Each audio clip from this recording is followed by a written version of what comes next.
আল্লাহ রসুল বলেন বাপটা কি দেখছো? বাপটা তো নরম নরম, আইতে দেও আসতে দেও। সুবহানাল্লাহ। হযরত হামজা ওমর রে মুদি হয়ে গেছে, যাস না, দাঁড়ালে শুধু যা। হযরত ওমর রাদিয়াল্লাহু তাআলা আনহু যায়া দৌড়ায়া যায়া বিশ্ব নবীর কদম মোবারকের মধ্যে জড়ায় দিছে। নবীর কদম মোবারকের মধ্যে জড়ায় ধরে কান্না শুরু করছে, ইয়া রাসূলুল্লাহ, ইয়া হাবিবাল্লাহ বলে চিৎকার করতেছে আল্লাহর রাসূল।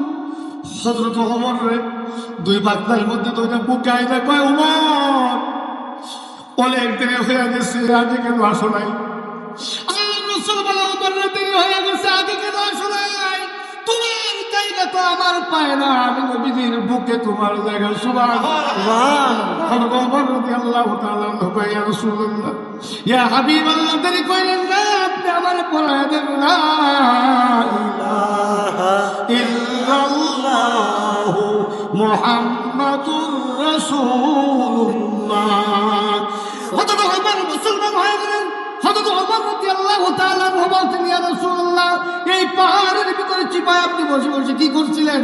আল্লাহর রাসূল কয়, ওমর রে, আমি তো কালিমার দাওয়াত দিতে পারি না কাফেরদের অত্যাচারে, এখানে আবার মুসলিমদেরকে কোরআনের দীক্ষা দিচ্ছিলাম, এই জন্য আমি বের হতে পারি না। ওমর বলছে, ইয়া রাসূলুল্লাহ, আজকে থেকে কোনো আসতে হবে না, আজকে থেকে কালিমার দাওয়াত, প্রকাশ্যে কালিমার দাওয়াত চলবে।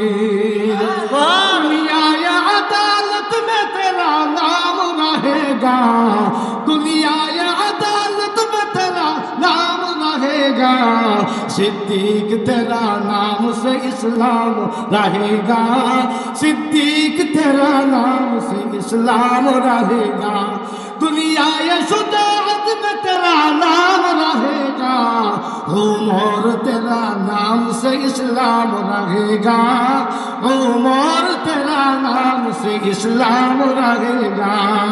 ठीक ना? একটা উমরি জামানায় দাও হে মেহেরবান, একটা উমরি জামানায় দাও হে মেহেরবান, দিনের পথে অকাতরে বিলিয়ে দিতে প্রাণ, একটা উমর এই জামানায় দাও হে মেহেরবান, দিনের পথে অকাতরে বিলিয়ে দিতে প্রাণ, একটা উমরি জামানায় দাও হে মেহেরবান। ঠিক কিনা?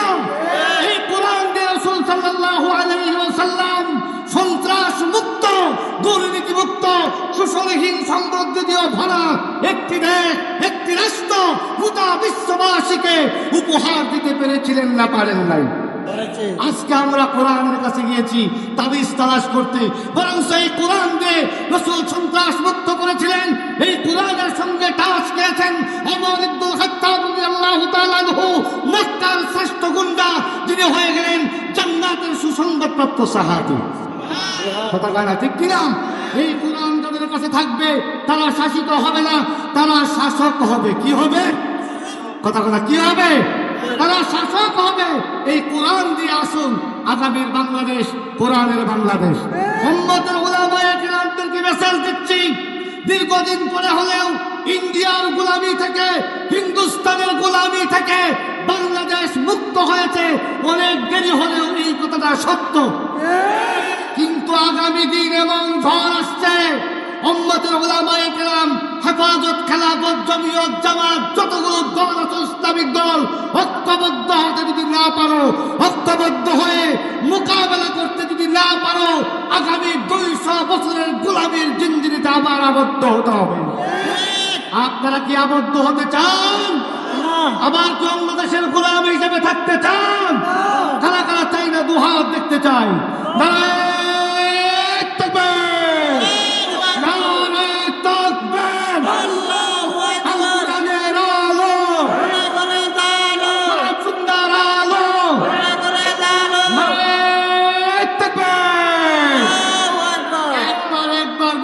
একবার 1971 পর থেকে এই পর্যন্ত বারবার শুধু পালা বদল হয়েছে।